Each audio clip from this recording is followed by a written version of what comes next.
오늘 지혜 있는 자를 통하여 라는 제목으로 이 밤에 하나님 말씀을 함께 나누기를 원합니다.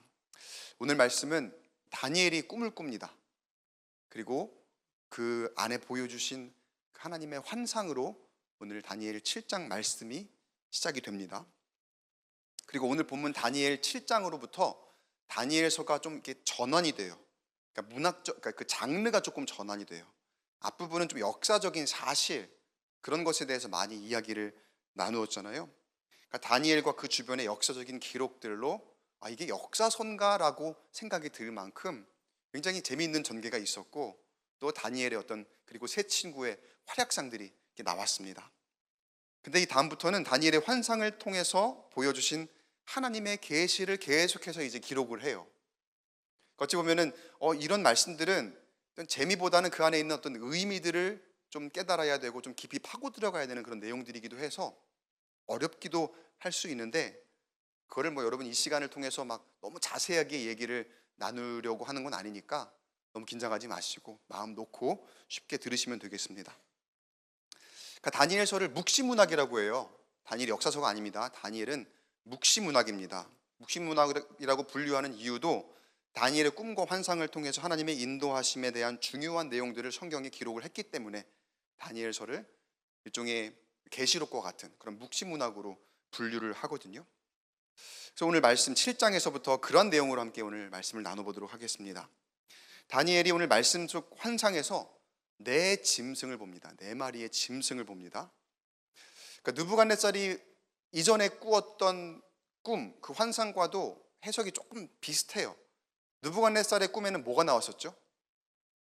그러니까 거대한 신상이 나왔었죠. 거대한 신상인데 각 부분에 그 신상의 재료가 다르게 그렇게 만들어졌던 것이 나왔었죠. 그러니까 그때 꿈은 그 각 신상의 그 재료들을 통해서 어느 부위에 따라서 큰 나라들을 상징하는 것이었습니다. 그 큰 나라들이 등장할 것이고, 결국에는 바벨론이 지금 그 느부갓네살이 통치하는 그 바벨론이 영원하지 않고 결국은 다음 나라에 의해서 망할 것이고, 그 다음 나라도 영원하지 않고 또 망하고 또 망하고, 결국은 이 땅에 세워지는 나라들은 아무리 거대하고 힘이 세다 하더라도 결국은 끝이 있고 멸망할 것이라는 그런 내용이었어요.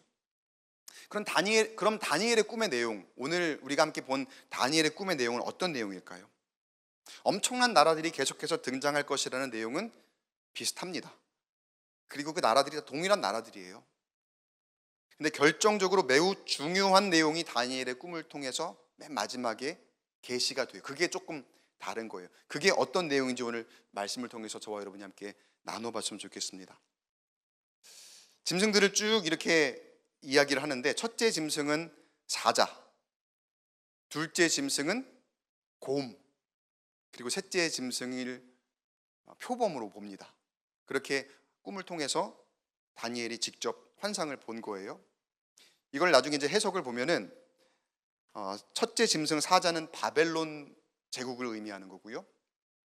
둘째 짐승 곰은 메데 바사 제국, 그러니까 페르시아 제국이라고도 하죠. 페르시아 제국을 의미하고, 그리고 셋째 짐승은 표범, 헬라 제국을 의미한다라고 대부분의 학자들의 견해가 일치합니다. 여기까지만 해도 엄청난 나라들이죠. 거대한 그런 제국들이죠. 근데 짐승이 몇 마리라 그랬죠? 네 마리라 그랬죠. 넷째 짐승을 이야기할 때에는 그 동물의 이름을 얘기하잖아요. 그 동물은 어떤 형상이 있는 동물이 아니라 어떻게 표현이 되는가. 이건 학자에 따라서 그 모든 앞의 권세를 다 눌러버린 로마 제국이다라고 하는 학자들이 있는가 하면, 여전히 강력한 헬라 제국의 그런 이 연장이다라고 얘기하는 그런 경우도 있는데, 참 로마가 조금 더 맞을 것 같아요. 근데 어쨌거나 그 동물이 어떻게 표현이 되는지 7절 말씀 한번 볼게요. 7절 말씀을 같이 한번 읽어보겠습니다. 7절에 시작. 내가 밤 환상 가운데 그 다음에 본 넷째 짐승은 무섭고 놀라우며 또 매우 강하며 또 쇠로 된 큰 이가 있어서 먹고 부서뜨리고 그 나머지를 발로 밟았으며, 그 짐승의 전에 모든 짐승과 다르고 또 10뿔이 있더라. 그러니까 그 전에 짐승들은 하나의 그 동물의 형상이었어요. 사자, 곰, 표범. 근데 넷째는 뭔지 모르겠어요. 모르는데 그냥 그거 보기만 해도 무섭고 놀랍고 엄청나게 강하대요. 그리고 쇠로 된 큰 이가 있어서 다 먹어버리고 다 부서뜨려버리고 그 앞에 있는 것들을 다 밟아버렸더라. 그리고 그 전에 있던 짐승들과 다르게 거기에 10뿔이 있는 환상이었다라고 얘기합니다. 성경에서 보통 뿔이 등장을 하면은 뿔들은 왕이라던가 나라라던가 아주 강력한 권세를 상징하는 용어로 많이 등장을 해요. 그러니까 오늘 말씀에서 마지막 짐승에게 아주 무섭고 강한 짐승에게 10뿔이 있었다. 뿔이 10개나 있었다. 그게 아주 강력한 권세를 뜻하는 거라는 거예요. 그리고 그 다음 구절을 저희가 읽지는 않았지만 그 다음 구절에 그 10뿔들 사이에서 작은 뿔이 하나 난다라고 합니다. 그리고 그 작은 뿔 하나가 앞선 뿔들 중에 셋을 뿌리까지 뽑아버린다라고 해요. 비록 작은 뿔이지만 그 앞에 10왕 중에 앞선 왕 셋을 복종시키면서 엄청나게 큰 권세로 나타난다라고 하는 그런 의미죠. 그러니까 이게 다니엘의 환상이고요. 간략한 해석입니다. 제가 해석을 너무 구체적으로 오늘 다 말씀드리기는 어려울 것 같아요. 그러니까 오늘 말씀에서 이 작은 뿔은 해석을 보면 해석에 따라서 특정한 권세자 한 사람을 가리키기도 하고, 그러니까 헬라 제국의 어떤 특정한 한 왕을 가리키기도 하고, 마지막 때에 나타날 적 그리스도를 상징하는 것이라고 보기도 합니다. 그러니까 신학적으로 작은 뿔은 특정한 어떤 인물만이 아니라 하나님을 대적하고 성도를 박해하는 모든 교만한 권세를 상징한다라고 여러분이 보시면 될 것 같아요. 그 작은 뿔이. 근데 그 작은 뿔이 권세가 굉장히 강력하다라고 소개가 되죠. 여러분, 역사 속에서 보면 하나님을 대적하는 세력은 반복적으로 항상 일어났고 또 있었습니다. 오늘 성경 배경 중에서도 특별히 바벨론을 보면 하나님의 백성들이 바벨론에 의해서 망했죠. 성읍이 망하고 성전이 파괴되고 무너지고 겉으로 보여지는 폭력적인 그런 현상으로 세상의 권세가 교만하게 드러나고 하나님 백성들이 다 포로로 끌려가고 압제당하는 그런 환경을 우리가 볼 수가 있었습니다. 그리고 시간이 지나고 세대가 거듭될수록 그렇게 하나님을 대적하고 성도를 박해하는 권세들은 항상 있어 왔어요. 근데 그 세력이 점점 교묘하고 강하게 진화해 오면서 오늘날 이 시대에 이를 때에는 어떻게까지 변했습니까? 지금도 여전히 폭력적으로, 그리고 그 강한 권세가 교만한 모습으로 그렇게 억누르고 짓누르는 그런 모습도 있겠죠. 그런데 얼마나 또 교묘하게 하나님을 대적하느냐 봤더니 단순히 폭력적인 수단으로 하나님 백성을 괴롭히는 것뿐만이 아니라 드러내놓고 파괴적이지 않다 하더라도 결과적으로는 하나님 백성이 스스로 무너지도록 쾌락으로 유혹하고 또 풍요로움으로 현혹하고, 그런 것들이 지금 살아가는 시대 가운데에는 얼마나 많아졌는지 몰라요. 그러나 성경은 이야기합니다. 여러분 기억하시기 바랍니다. 세상의 권세는 결국 망하게 될 줄 믿습니다. 다니엘의 환상에 등장한 거대 제국들의 역사 속에서 보더라도, 그 안에서 보더라도 그 권세가 영원할 것 같았어요. 그 바벨론이 얼마나 강대했는지 몰라요. 그런데 그 강대한 제국이 그 다음 세력에 의해서 그 권력을 빼앗기지 않습니까? 그리고 또 다음 권력이 뺏고 또 빼앗기고, 아무리 크고 강력해서 당대에 절대 망하지 않을 것처럼 견고합니다. 화려합니다. 그렇게 보여도 결국은 어떻게 됐다고요? 결국은 멸망하더라는 거예요. 결국은 세상의 권세는 끝이 있고 결국에는 끝에 망하게 되더라는 거예요. 유한한 것이고 신기루 같은 것이고 결국에 이 세상 안에는 영원한 승리는 없다는 것을 성경 안에서 또 역사적으로도 우리가 바라볼 수 있는 거예요. 우리가 그렇게 실제로 우리가 볼 수 있는 것이라는 거죠. 작은 뿔이 아무리 교만하게 말하며 성도들을 괴롭힌다 하더라도 그 악한 권세는 잠시일 뿐이라는 것. 우리에게도 여러분 이유를 알지 못할 고난과 아픔이 찾아올 때가 있습니다. 왜 나에게 이런 어려운 상황이 왜 지금 나에게 이렇게 생기는 거지? 아니, 아무런 이유가 없어요. 내가 뭘 그렇게 잘못했지? 내가 왜 어떤 이유로 지금 이 상황에 처해야 되는 거지라고 하는 그런 때가 우리에게 찾아올 때가 있어요. 이런 사무치는 외로움이 왜 지금 나에게 찾아오는 걸까? 아무리 해도 이게 해소되지 않는 그런 외로움과 아픔이 왜 지금 나에게 있는 걸까? 그리고 끝난다, 지나간다, 이 또한 지나가리라 아무리 이야기를 하는데 도대체가 끝나질 않아요. 언제 끝나는 걸까? 언제 자유로울까? 이유 없는 아픔과 고통. 끝없이 질문하고 고민하지만 여전히 풀리지 않고 해결되지 않는 문제들이 가운데 있죠. 그러나 여러분, 어떤 어려운 상황 가운데에서도 아무것도 보이지 않고 사방이 꽉 막힌 것과 같은 답답하고 괴로운 환경에 아무도 나를 알아주지 않는 것 같아요. 아무도 나를 바라봐 주지도 않는 것 같아요. 아무도 나를 모르는 것 같아요.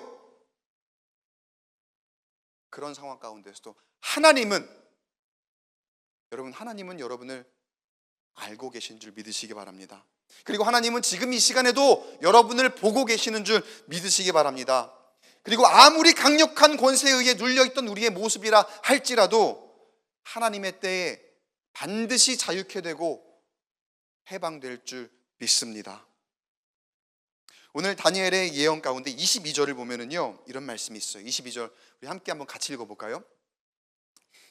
다니엘 7장 22절 함께 읽겠습니다. 시작. 옛적부터 항상 계신 이가 와서 지극히 높으신 이의 성도들을 위하여 원한을 풀어주셨고 때가 이름에 성도들이 나라를 얻었더라. 여기서 옛적부터 항상 계신 이라고 되어 있습니다. 이게 누굽니까? 옛적부터 항상 계시니 하나님, 그리고 메시아, 그리고 성령님, 삼위일체 하나님을 뜻하는 거예요. 그리고 하나님의 영원성을 여기서 보여주죠. 다니엘의 환상을 통하여서 하나님의 주권이 그 가운데 있고 하나님의 심판의 역사가 그 가운데 있다는 것을 다니엘의 예언을 통해서 하나님이 알려주시는 거예요. 사랑하는 성도 여러분, 우리 하나님은요 계시지 않았던 적이 없습니다. 영원부터 영원까지, 태초부터 지금까지, 어제도 오늘도 내일도 영원까지 우리와 함께 계시고 또 우리를 구원하시기 위해서 하나님이 늘 우리의 갈 길을 밝히 보이시는 줄 여러분 믿으시기 바랍니다. 사랑하는 성도 여러분, 그 하나님을 의지하시기 바랍니다. 지금도 여러분을 바라보고 계시고 우리의 부르짖음을 들으시고 우리를 언제나 알고 계시는 그 하나님을 전적으로 의지하시기 바랍니다. 그 영원부터 영원까지 계셔서 우리와 함께 계시고 우리를 인도하신 하나님께서 아까 방금 말씀에서 읽었던 것처럼 우리의 원한을 풀어주실 것이고 우리 안에 갈등을 해소해 주실 것이고 우리의 아픔을 치료해 주실 것이고 세상에 줄 수 없는 참 평안을 우리 가운데 허락하실 줄 믿습니다. 그렇게 하나님을 의지하는 것, 여러분 다른 게 지혜가 아닙니다. 아무리 성경의 지식을 우리가 많이 안다고 해도, 그리고 세상의 지식으로 우리가 충만하다 해도 여러분 그게 지혜가 아니에요. 진짜 지혜는 뭔 줄 아세요? 내가 어떤 상황에서도 세상은 나를 밀어나다 할지 모르지만, 세상은 왜 그렇게 순진하게 사냐라고 말할지 모르지만, 내가 하나님을 알고 하나님이 나를 알고 계시니 그 하나님을 의지하는 것, 여러분 그것이, 그 믿음이, 그리고 그 행위가, 그 바라보는 시선이 가장 지혜로운 것임을 여러분 믿으시기 바랍니다. 세상이 아무리 지혜롭다 해도요 우리 하나님보다 지혜로울 수 없잖아요. 하나님이 가장 지혜로우신 분이세요. 하나님의 우매함도 그 어떤 세상의 것보다, 가장 지혜로운 것보다 더 지혜롭다는 것. 그렇게 하나님을 의지했던 사람이 누굽니까? 오늘 이 계시의 말씀의 주인공인 다니엘입니다. 뭐 지혜로운 사람 많이 있겠지만, 솔로몬도 있고 다윗도 있고 많이 있겠지만, 특별히 오늘 다니엘의 이 묵시를 통해서, 꿈과 환상의 해석을 통해서 우리가 볼 때, 다니엘이 참 지혜롭게 하나님이 이렇게 쓰시는구나. 여러분, 지혜로운 사람은 하나님이 쓰시는 거예요. 하나님이 붙드시고. 제가 좀 이따 그 얘기를 드릴 텐데, 다니엘은 여러분 참 지혜로웠던 사람입니다. 처음에는 바벨론의 포로로 끌려온 청년이었죠. 청년의 나이에, 여기는 청년들도 있지만 얼마나 자유할 때입니까? 내가 하고 싶은 것 그래도 제일 많이 할 수 있을 때가 청년의 때인 것 같아요. 근데 그 청년의 때에 바벨론의 포로로 끌려가서 정말 자유를 다 빼앗기고, 또 언제 내가 어떻게 될지 모르는 그런 상황 가운데, 나라도 잃었어요, 고향도 잃었어요, 내 집도 없어요, 아무것도 없는 그런 상황에 포로 생활을 하는 그런 모습, 공동체까지 다 무너진 그런 상황이 다니엘의 현실이었다는 거예요. 그 모든 역경을 바벨론이라고 하는 그런 거대한 세상의 권세에 의해서 겪게 됩니다. 그러나 다니엘은 그 세상의 권세를 두려워하지 않았습니다. 왜요? 어떻게 해요?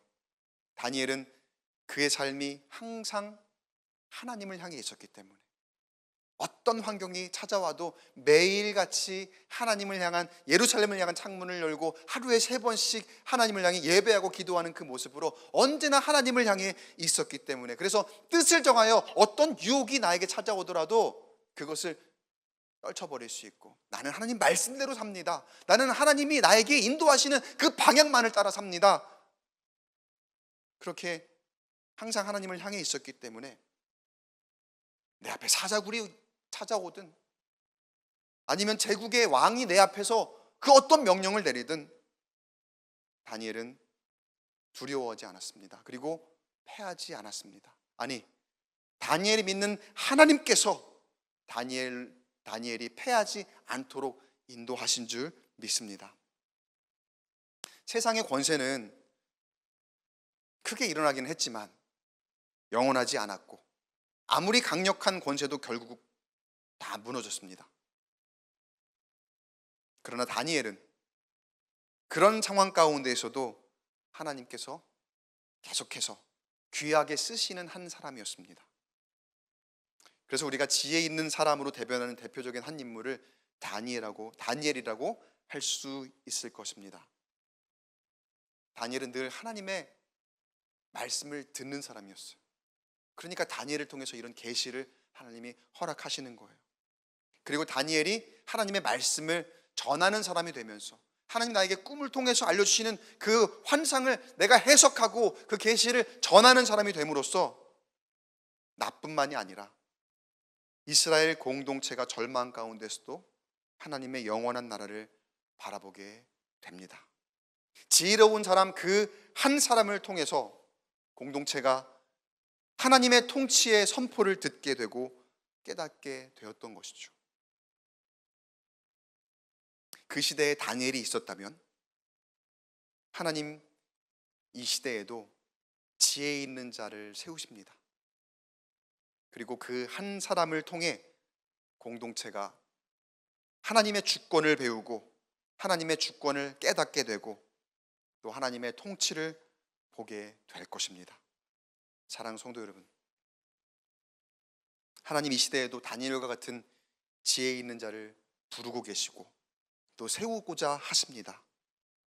그 지혜 있는 자의 믿음을 통하여서 공동체가 하나님의 주권을 알도록, 그리고 그들의 사명을 통하여서 하나님의 통치가, 하나님 나라의 통치가 증언되도록, 그리고 다른 사람 아닌 오늘 이 자리에 있는 우리가, 특별히 이번 TD 수료하신 페스카토르 여러분들이 하나님의 부르심을 받았습니다. 다니엘과 같은 부름을 받았습니다. 우리의 믿음, 우리의 신실함, 우리의 사명이 여러분의 공동체를 살리고 세상 가운데 하나님의 영원한 나라를 드러내는 도구가 반드시 될 것입니다. 나중에 제가 이제 다니엘 마지막 그 뒷부분에 이 말씀을 가지고 또 이야기를 나누겠지만 오늘 이 말씀이 또 떠올라서 이 말씀은 한번 읽지 않을 수가 없었어요. 다니엘 12장 3절 상반절만 한번 같이 읽어볼까요? 다니엘 12장 3절의 상반절 같이 읽어보겠습니다. 시작. 지혜 있는 자는 궁창의 빛과 같이 빛날 것이요. 지혜 있는 자는 빛나게 하신다 그래요. 여러분, 하나님은요 지혜 있는 자에게 영향력을 주십니다. 그리고 그 영향력은 능력입니다. 근데 그 영향력이 그냥 생기는 게 아닙니다. 여러분, 세상의 일의 능력과 이 영향력은 다른 거예요. 세상의 힘은 아까 나열했던 그 거대한 제국과 왕들의 권세처럼 그 능력은, 세상의 힘은 흔들립니다. 언젠가는 무너집니다. 그러나 하나님을 믿음으로 하나님께서 허락하시는 지혜의 능력은 절대로 무너지지 않습니다. 어떤 상황에서도 어떤 환경에서도 무너지지 않고 아무리 어두운 환경 가운데서도 밝게 빛나게 될 줄 믿으시기 바랍니다. 여러분, 교회는요 세상을 따라가면 안 됩니다. 우리가 무심코 세상을 따라가요. 세상이 너무나 빠르거든요. 그러니까 우리가 세상 속에 살아가다 보면서 너무나 무심코 세상을 따라가며 우리가 지혜 있는 자가 되지 못하고, 하나님 분명 그 어두운 세상 가운데 빛으로 부르셨는데 내가 그 빛을 밝힐 그럴 엄두를 내지 못할 환경 가운데 빠져 있을 때가 참 많이 있습니다. 근데 여러분, 우린 세상을 따라가면 안 되고요, 더 넓게 우리가 팔을 벌려서 그 세상을 품어야 돼요. 품으려면 우리가 넓은 그릇이 되어야 됩니다. 어떻게 해요? 하나님의 성품 그리고 하나님의 능력을 담고자 하나님을 따르고 또 하나님을 배우는 것. 여러분, 참 어려운 것일 수도 있습니다.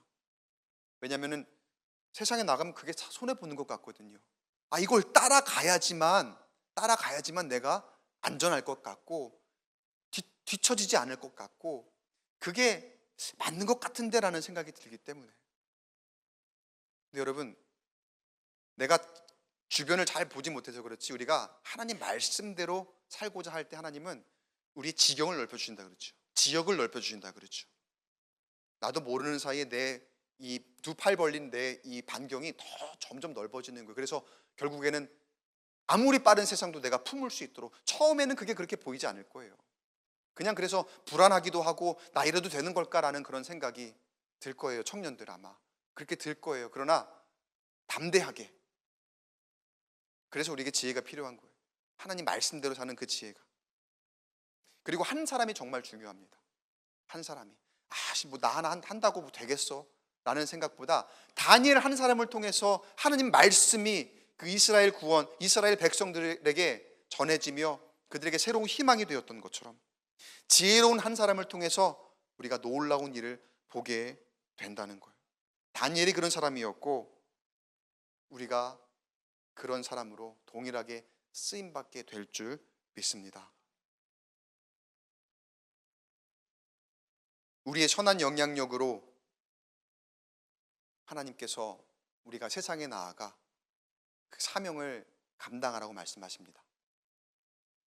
제가 또 이야기 들으면 또 목사님 기승전 저거구나 얘기하실 수 있는데, 함께 온 데이하고 특별 새벽 기도회를 얘기하지 않을 수가 없어요. 우리에게 정말 주어진 너무나도 그 중대한 기회거든요. 그 선한 영향력을, 언제 우리가 그 선한 영향력을 능동적으로 한번 힘을 합쳐서 이거를 우리가 펼쳐보자 라는 그런 마음을 갖겠습니까? 또 다음 세대를 위해서도 마찬가지.